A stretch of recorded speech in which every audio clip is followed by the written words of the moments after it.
So mga master, ang setup na to, ito yung na-upload ko na sa reels ko na yung may nakita kaming wirings doon sa barangay Talisay na may isang safety breaker, dalawang ilaw, tugang na switch at tugang na outlet. Disclaimer lang mga master, no, hindi ito paninira sa kapwa ko elektrisyan. Gusto lang natin na maitama yung wirings. So sa ganitong paraan ng wirings ko master, mas makatipid pa sa materialis at mas maganda pa siya tingnan. Kasi yung wirings nila na ginawa, itong galing sa breaker, hindi sila gumamit ng box dito mga master. Doon sila sa taas na kisame nag-junction box. Pero itong galing sa breaker na wire mga master, diretso siya sa outlet. So kung makita nyo doon sa video mga master, yung bumaba doon sa galing sa taas na wire, bali apat. Sabay na yung isang wire na galing dito sa circuit breaker at tatlo na bumaba papunta dito sa outlet at sa switch. Itong setup ko mga master, mas malinis siya at makatipid pa sa wire. Umpisa na natin mga master, no? Itong neutral na galing dito sa breaker, i-connect natin siya dito sa neutral na papunta sa dalawang ilaw. Itong ilaw dito at ilaw na dito. Ito yung dalawang puti. At kukunin din natin tong neutral na papunta sa outlet. So ito yung pagsamahin natin mga master. Tapos ang live na galing dito sa breaker mga master at live na papunta sa outlet.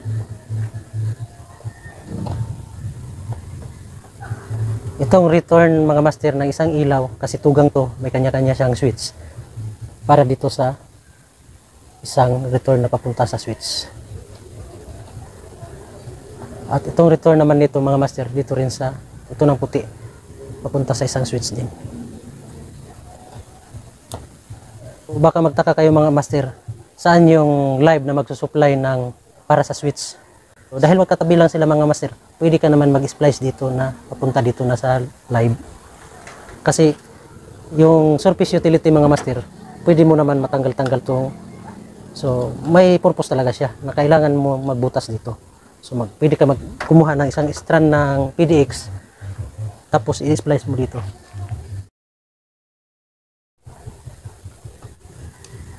So lagyan natin ng mga tape. So ganyan yung nangyayari niyan mga master. Ito, lagyan natin ito ng tape.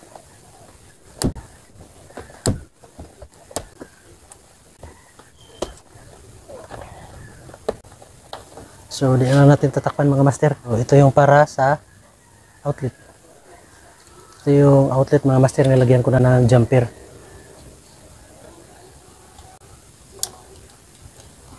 So, ako talaga mga master, pag naglalagay ako ng wire sa terminal ng outlet, hindi ko siya pinagtatabi. Dito yung isa ko nilalagay, nililihis ko mga master. Isa pa ito mga master. Dapat kung open wirings, ito yung gagamitin na box, itong surface utility box. Hindi yung katulad nito na box. Para maganda rin tingnan. So, kabit natin ito mga master. So, itong isa mga master, dyan na yan sa kabilang box.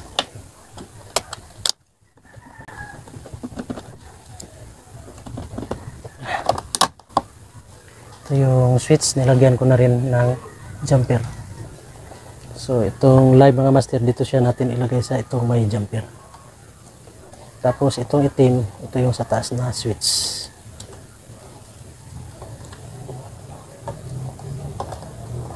So ganyan lang yung setup niya mga master.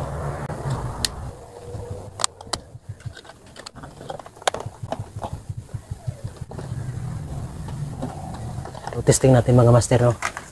Lagyan natin ng bumbilya. On natin ang breaker. On natin tong switch niya. Ito rin mga master, switch niya. So ganun lang po kadali mga master, no? Siguro mas makatipid sila sa wire kung ganito yung setup. May mga nag-comment kasi doon na baka daw tinipid sa materialis nung may-ari. Paano matipid na pabalik-balik na sila sa taas? Doon sila kumukuha sa taas ng pinaka source. Doon sila nag-i-splice sa taas ng box dito sa kisame. Testing natin yung outlet.